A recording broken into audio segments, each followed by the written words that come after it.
Oi, meus amores, tudo bem com vocês? Então, Tia Paula hoje vai dar continuidade aos conteúdos das nossas aulas passadas. Só que nessa semana a gente vai fazer um pouco diferente. Na nossa disciplina de História, nós vamos fazer a correção das atividades que foi passado na aula passada, que é para vocês tirarem as dúvidas e até mesmo corrigir o que vocês erraram na hora de colocar a resposta, tá certo? Então vamos lá, peguem o livro, peguem o lápis e até mesmo o caderno para a gente fazer a nossa correção. Na página 67, a gente vai dar início na atividade História em Questão, certo? Então a primeira questão diz o seguinte: de que forma ocorreu a transição do feudalismo para o mercantilismo?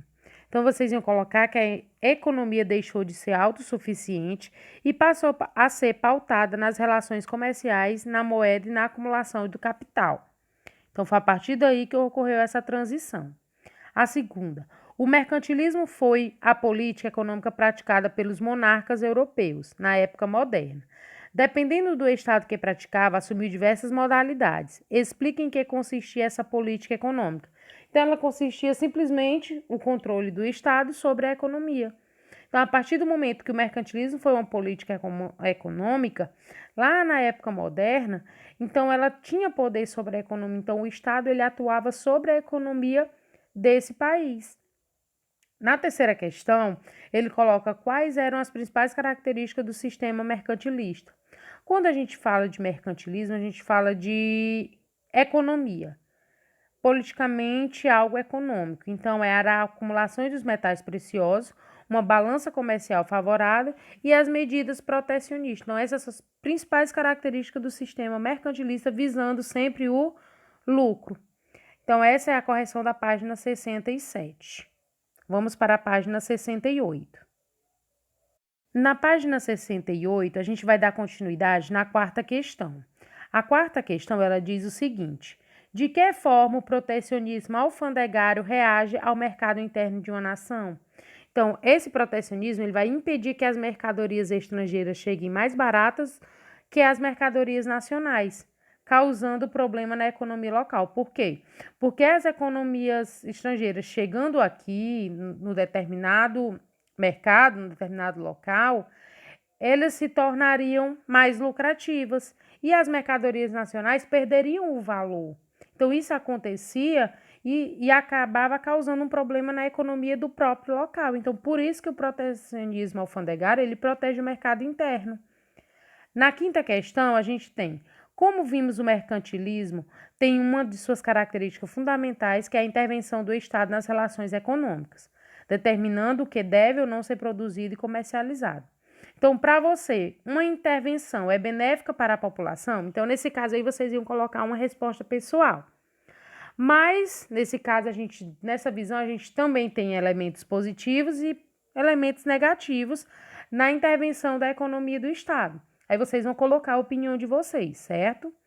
Dando continuidade, vamos para a página 72.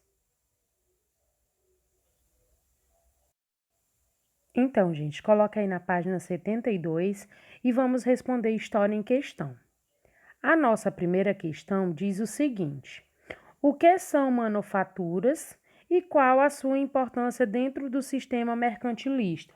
Então, vocês iriam colocar que as manufaturas elas são produtos resultantes da transformação da matéria-prima, ou seja, são produtos em que são transformações passadas da matéria-prima. Vamos dar entendimento aqui de um papel.